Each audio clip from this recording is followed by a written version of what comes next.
Magandang araw po sa lahat. Pagpalain po kayo ng Panginoon. At welcome to my YouTube channel. At kung bago ka pa lang sa aking YouTube channel, sana huwag kalimutan na mag-like, share, and subscribe. Malaking tulong na po yan sa aming mga small content creator. Ngayon, ayusin natin itong Yamaha Mio Soul. At ito na, tinanggal ko na yung kanyang buong CVT transmission. At ang gagawin natin dito ngayon, unang-una, lilinisin natin itong kanyang CVT transmission. Pinayos pala ito ng may-ari sa atin kasi yung sabi mahina daw, walang hatak at walang dulo, tapos maingay pa. Kaya unang-unang gagawin natin dito ay linisin lang muna natin itong kanyang CVT transmission.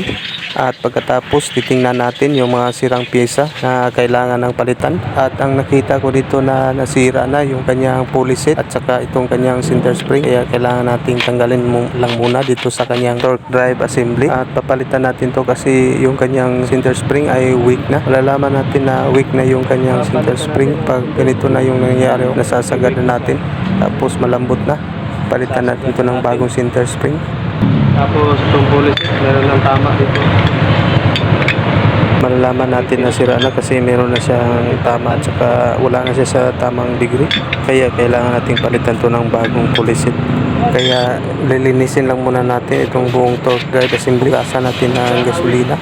Tapos hanginan natin para matanggal yung mga alikabok at saka putik at buhangin. Tapos brasan ko itong kanyang buong clutch o clutch assembly. Gasan ko ito ng gasolina. Tapos hanginan natin. Kailangan itong hanginan ito para tanggal talaga yung mga maliliit na mga buhangin at saka alikabok na dumikit. Kasama na rin yung putik. Madali lang mag DIY linis ng CVT transmission pag meron kayong mga gamit at na T-wrench na 8mm, tapos yung pananggal dito sa kanyang torque drive at saka sa kanyang pulley set, tapos T-wrench na 10mm, tapos socket na 17mm at saka socket na 24mm. Yan lang yung gagamitin natin kapag nag-DIY linis tayo ng CVT transmission.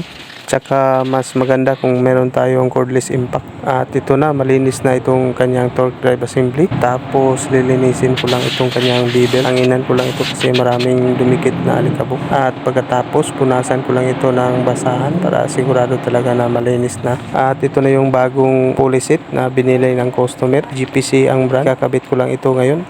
Buksan ko lang muna to para makita natin yung laman. Tapos titingnan natin kung pareho lang sila sa luma yung bagong nabili ng customer na pulley set. Ito na yung kanyang backplate, pareho lang sila sa luma at saka itong bagong nabili ng customer. Saka dito rin pareho lang yun din yung kanyang dito rin pareho lang yun din itong kanyang pulley. Meron po itong code na 2SX. Ayan, pareho lang sila ng code. Ibig sabihin pareho lang sila ng pulley. Tapos itong kanyang movable spacer, ayan, sukat natin, okay na, pareho lang sila ng sukat. Kasyang kasya siya dito sa shafting ng kanyang crankshaft. Tapos i-assemble lang natin itong kanyang flyball dito sa kanyang pulley. Ito po yung kanyang bagong pulley, may kasama ng bagong flyball. Isang set po ito, around 1,000 plus po ang presyo nito. Sulit na sulit. At dito dapat nakaturo ito sa paharap, itong kanyang timing mark dito sa kanyang bevel. Yan, natandaan natin kapag nagkakabit tayo ng bevel dito sa kanyang pulley set. At kapag nag-assemble tayo, ngayon ikabit ko lang itong dalawang washer tapos itong nut dito sa kanyang pulley. Pagkatapos higpitan ko lang to gamit itong cordless impact. At 17mm pala yung socket na ginamit ko dyan. At ito po yung lumang backplate, kasama na yung kanyang slide piece. Yung kanyang slide piece ay sira na, maluwag na siya, kaya pinalitan natin. At dito yung kanyang degree ay inaakma at wala na sa tamang degree, kaya pinalitan natin kasi meron ng tama. At dito rin sa kanyang lagayan ng flyball meron na ring tama at lumalalim na. At dito sa kanyang flyball malapad na siya, kaya pinalitan natin ng bago at meron ng tama.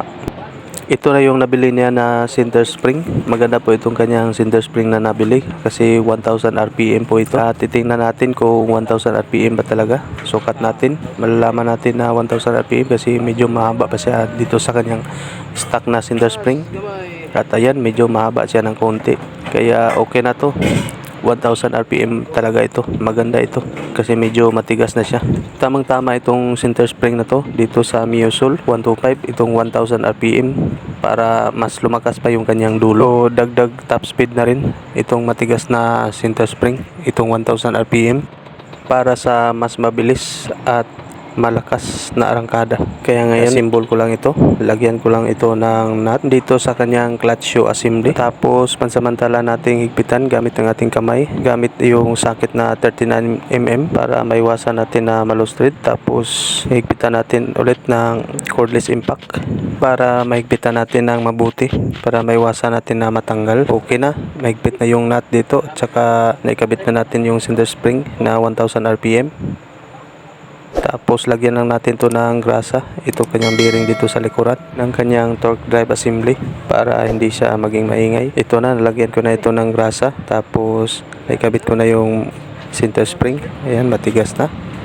Ikabit lang natin yung B-belt. Tapos pasok lang natin dito sa kanyang shafting. Importante talaga na malagyan ng grasa yung kanyang bearing para hindi maingay. At saka dito rin sa dulo ng kanyang shafting, lagyan natin ng kunting grasa kasi meron itong bearing dito sa kanyang cover. At itong nut, ikabit ko na itong nut dito sa kanyang clutch bell. Tapos higpitan ko lang ito gamit yung cordless impact at saka yung socket na 24mm. Kailangan talaga kapag nagkabit tayo ng nut, higpitan natin kaagad para hindi natin makaligtaan o makalimutan. Kasi delikado kapag nakalimutan natin na mahigpitan yung nut, masisira yung mga nasa loob. Tapos masisira rin yung kanyang thread at saka magiging maingay yung andar ng inyong motor at saka maingay rin dito sa loob ng kanyang CVT transmission. Kaya tips ko lang sa inyo mga lods, mga amigo, pagkakabit nyo pa lang ng nut ay higpitan nyo na kaagad para hindi nyo makalimutan at maiwasan natin yung malaking damage. At meron pa akong isang idadagdag mga lods na mga amigo na tips.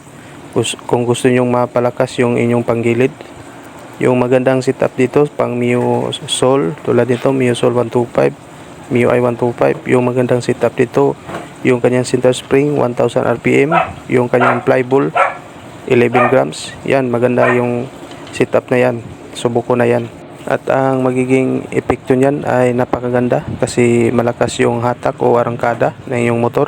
Tapos malakas at mabilis rin yung inyong dulo, yung kanyang top speed, at saka matipid sa gas yung inyong motor.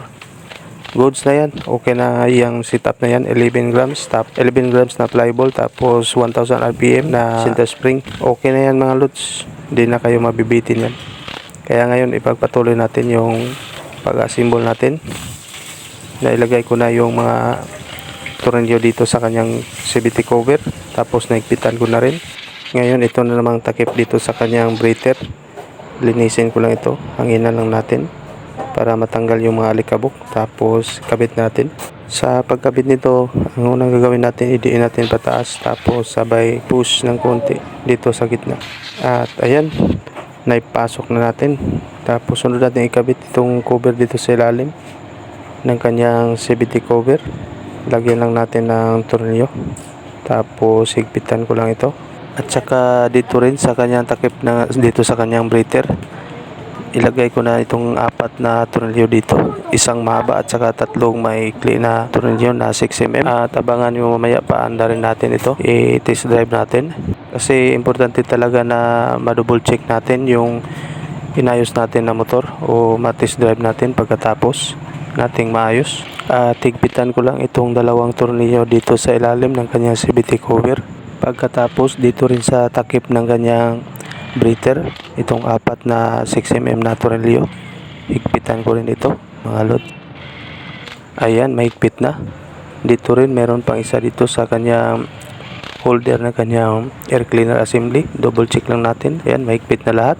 At ngayon subukan nating pandarin. Kailangan nating subukang pandarin kasi kanina sabi ng customer ay maingay itong kanyang motor. Tapos mahina at walang hatak at saka walang dulo. At pagdating niya dito, pinakinggan ko yung kanyang motor, yung kanyang andar. Totoo nga yung sinabi ng customer, maingay at saka walang hatak at mahina yung kanyang makina at walang dulo. Kaya ngayon subukan natin. At ito na, napanda na natin yung kanyang motor.